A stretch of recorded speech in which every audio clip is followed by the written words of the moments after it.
కాశ్మీర్లో ఓ పక్కన ఎన్నికలు జరుగుతున్నాయి. ఎన్నికలకి 18వ తారీఖు తొలి విడత వచ్చే నెల, ఆ తర్వాత మలి విడత చిట్ట చివరిది వచ్చేటప్పటికి, తుది విడత వచ్చేటప్పటికి అక్టోబర్ 1న జరుగుతుంది. కౌంటింగ్ 4న జరగబోతుంది. అటు భారతీయ జనతా పార్టీ ఒక అయోమయానికి గురైంది. ముందు 42 మంది అభ్యర్థులతో ఏకదం ఒక లిస్ట్ రిలీజ్ చేసింది. ఆ తర్వాత లోకల్గా పెద్ద ఘర్షణ అయింది.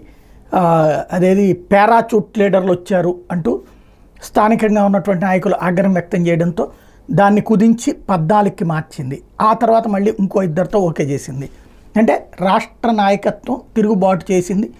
దాంతో సరిచేసే ప్రక్రియ చేసుకొచ్చారు. నెంబర్ 2, కాంగ్రెస్ పార్టీ నేషనల్ కాన్ఫరెన్స్ ఇద్దరి మధ్య సీట్ల సర్దుబాటు సందర్భంగా ఇద్దరి మధ్యన వివాదం నెలకొంది.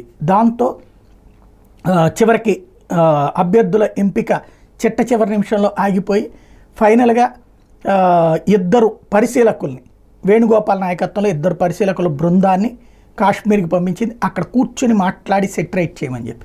రెండు పార్టీలు కూడా ప్రధానమైనటువంటి జాతీయ పార్టీలు అయినటువంటి రెండు కూడా ప్రాంతీయ పార్టీల ఇష్యూస్ దగ్గర ఒకవైపున ఉంది. అంటే బీజేపీ అయితే ఏ ప్రాంతీయ పార్టీతో పొత్తు పెట్టుకోవట్లేదు.